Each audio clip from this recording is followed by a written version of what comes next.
Hello guys, welcome back. In this video, let us see a high level overview of databases. Now, if you take a real-time scenario of any cab delivery system, now in this system, what happens? First, initially, the client, whoever the client, they will provide the data for the cab delivery system. In order to log in, you need to provide some data to the cab delivery system. So user data need to be saved and analyzed. So initially it needs to process analytical processing, right? Yes. After that, so whenever a user booked a cab, this cab delivery system need to process user data and cab driver data and order data. So those all things will be processed under this analytical system. After the delivery happens from one place to another place, what happens? We need to provide transaction, right? Yes. So we need to provide transaction.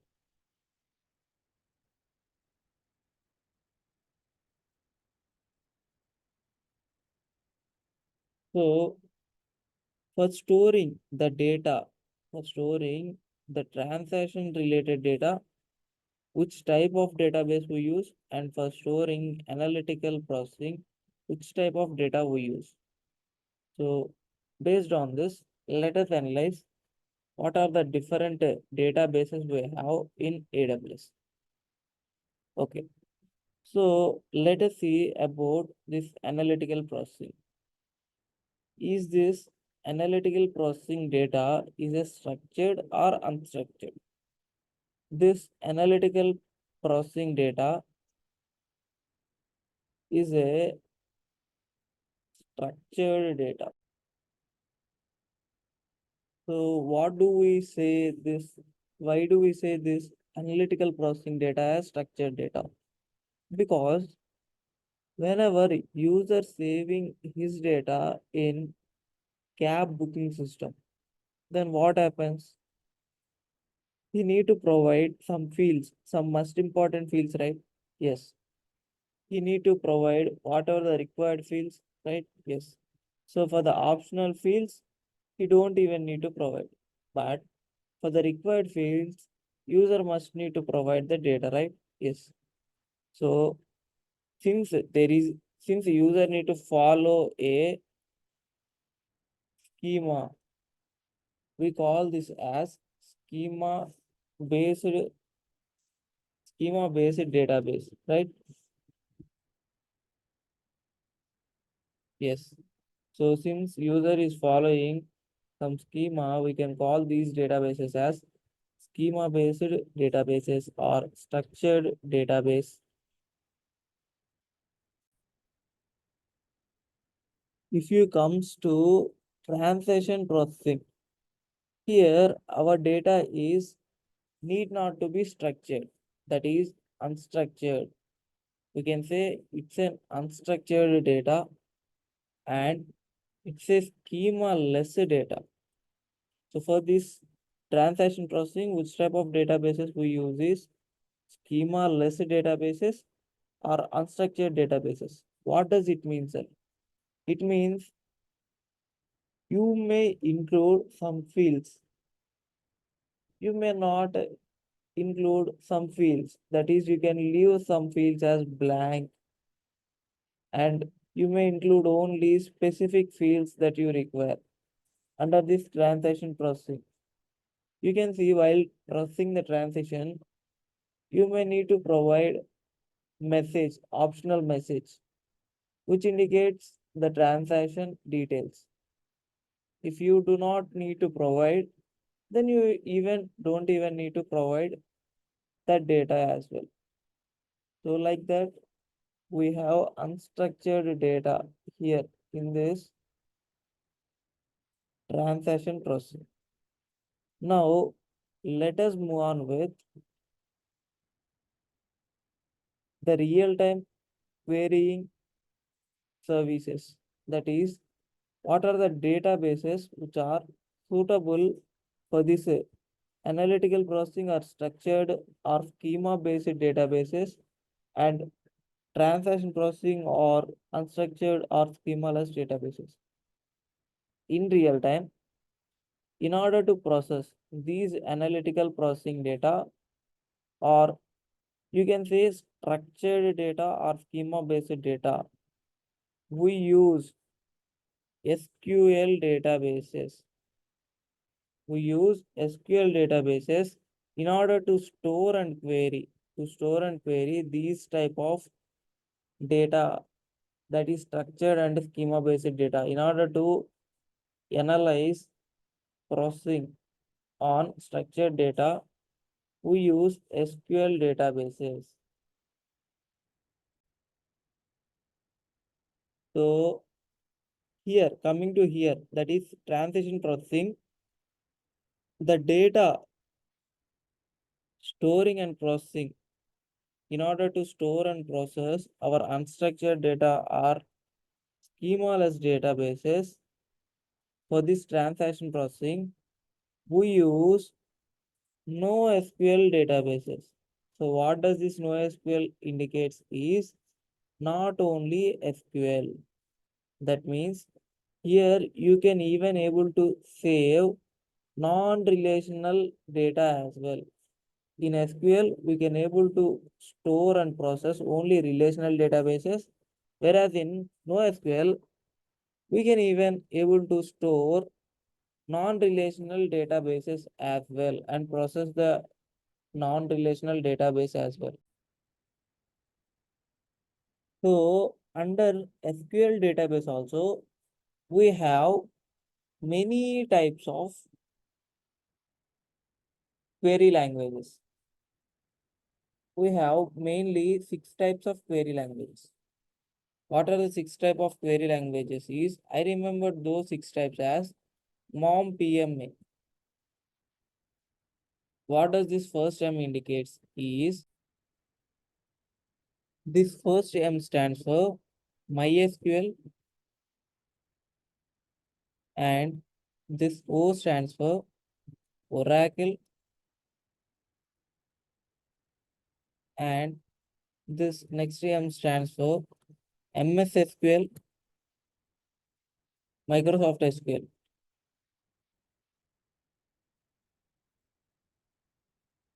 And this P stands for Postgres SQL, and this M stands for MariaDB, and this A stands for Aurora. So like this, these many types of query languages I have. SQL, database, query languages. So these many types of query languages I have. So based on my need, I need to choose any one of the query language, right? Yes. So in order to process my data which is present, which is stored under any one of the database, I need to choose any one of the query language, right? Yeah. So here, these are the SQL supporting database query languages. Now, what happens is, I know any one of the any one of the querying language, and I want to store this in AWS. I want to store my data in AWS.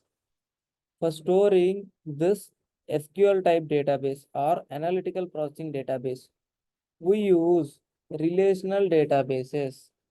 We use RDS. What is that?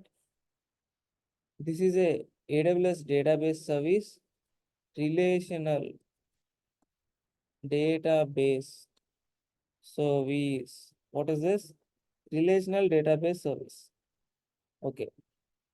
When do we use this is whenever we have these type of options. Now we have mm, I know these type of query languages to query my data.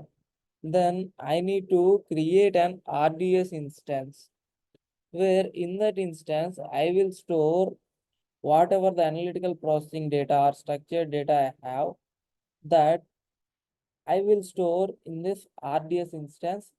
And while creating this RDS instance, it asks me about what engine, what database query engine you want. So based on the engine that I know, based on the query language that I know, I need to select the database engine in this RDS. This RDS supports all 6 database engines.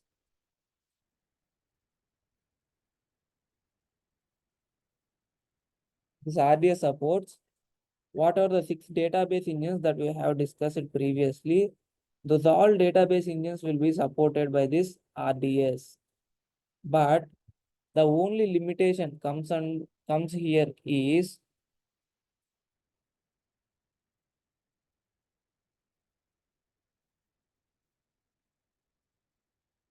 the only limitation comes here is storage data.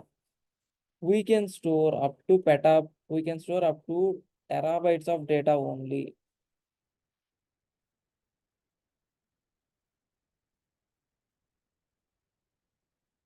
We can store up to terabytes of data only.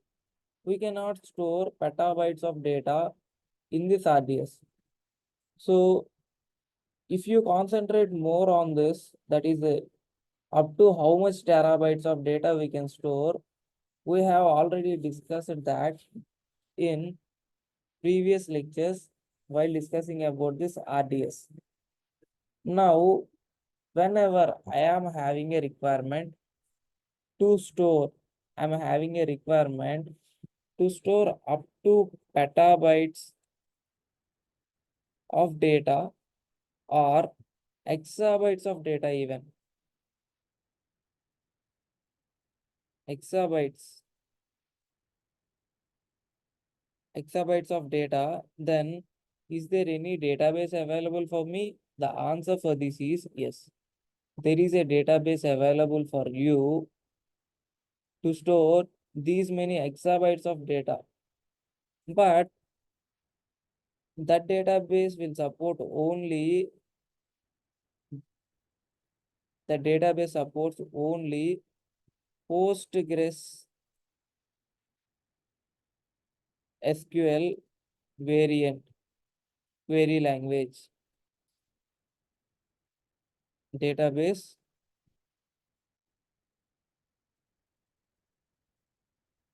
query language. It does not support all the engines. That is Redshift. What is that? Amazon Redshift. Whereas if you want to store relational data for up to petabytes or exabytes of data, then you need to prefer this Redshift, where this Redshift supports only Postgres SQL variant of Postgres SQL for data querying. You may confuse with the words terabytes, petabytes, and exabytes, right? Yeah. So in order to calculate the storage, these we use these types of these types of parameters. So in MBs we can calculate, or else in GBs we can calculate our storage, or else in TBs we can calculate our storage, and in PBs also we can calculate our storage. In EBs also we can calculate our storage. So let's see one by one. What is MB, sir? MB stands for megabytes.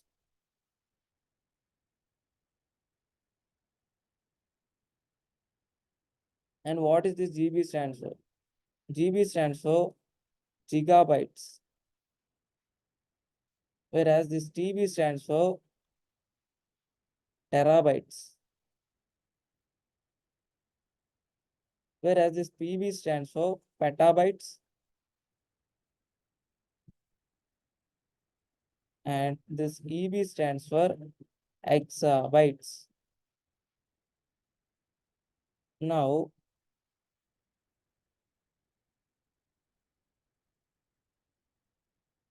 let's see how the relationship between them.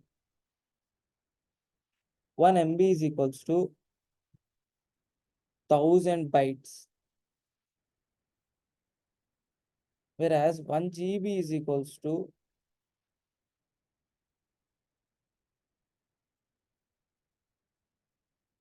1 MB is equals to 1000 bytes, whereas 1 GB is equals to 1000 MB, 1000 MBs, whereas 1 TB is equals to 1000 GBs. You can see here it was increasing whenever we are moving up, that is bytes, from bytes to megabytes. 1000 bytes we call it as megabyte, and such a type of 1000 megabytes we call it as 1 GB, and such type of 1000 GBs we call it as 1 TB, and such type of 1000 terabytes we call it as 1 PB, 1 petabyte, and we can call this 1000 petabytes as 1 EB, 1000 PBs as 1 EB. So like this, our data. So whenever you want to store this much amount of data, that is 1000 petabytes of data, for a company, for a large MNC, maybe there may be need to store exabytes of data or unlimited amount of data. Then in that case, we need to prefer this Redshift. That is for relational database, we use this Redshift for unlimited data storage. If you have limited storage, that is up to terabytes or up to some terabytes, based on the choosing query language, you can store under RDS. If you have exceeded limit, then you need to choose this Redshift, right? Yes. While dealing with the data, you may encounter two words. That is, while dealing with the data, you may encounter two words. Those two words are data warehouse and data lake. Data warehouse and data lake. So how can we analyze? How can we analyze these two types of data? These two categories comes due to your arrangement of different formats of data. We will arrange our data in different formats, right? Yes. So based on data arrangement, the data is categorized in these two ways. That is data warehouse and data lake. So what is this data lake, sir? This is nothing but a unstructured data storing. You can assume like throwing stones inside a lake. How the stones will be? They are not in a certain order, right? Yes.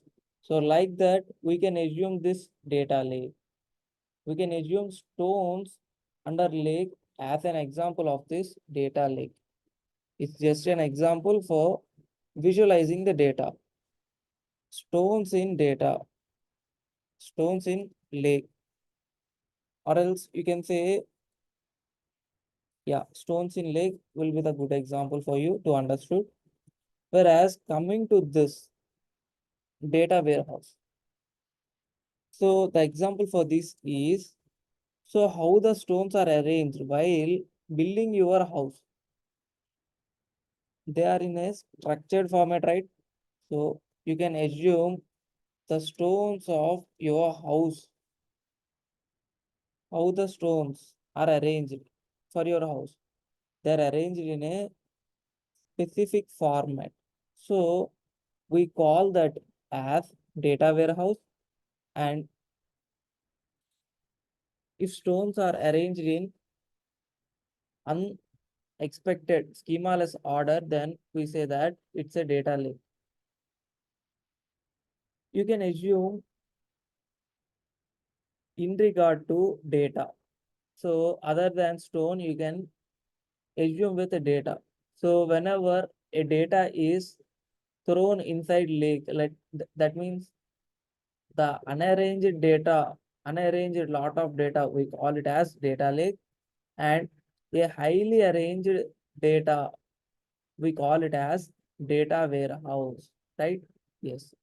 So the data is a lot in both scenarios. The data is very vast, but based on the arrangement, these two are categorized. Data lake is nothing but a unarranged data, and data warehouse is nothing but arranging our data in a structured format. So coming to AWS, this Redshift comes under this data warehouse. If you want to take an example of AWS service, then Redshift is comes under one of the example of data warehouse, where the data will be arranged in a specific order, in a specific structure as well, right? Yes. Whereas coming to data lake, so if you want any service under AWS, then you can assume S3. How the data will be arranged? The data will be put in the form of objects randomly in your S3 bucket, right? Yeah. So there is no certain architecture or specific criteria for data inside your S3. You can consider the data under S3 will be like data lake. Whenever a lot of data is there, then we call the data as data, big data. So if that big data is arranged in a specific order, then we call that big data as data warehouse. And if that big data is not arranged in specific order, then we call that as data lake. Coming to example of services which provides me data lake services is S3, and the services which provides me data warehouse services is Redshift.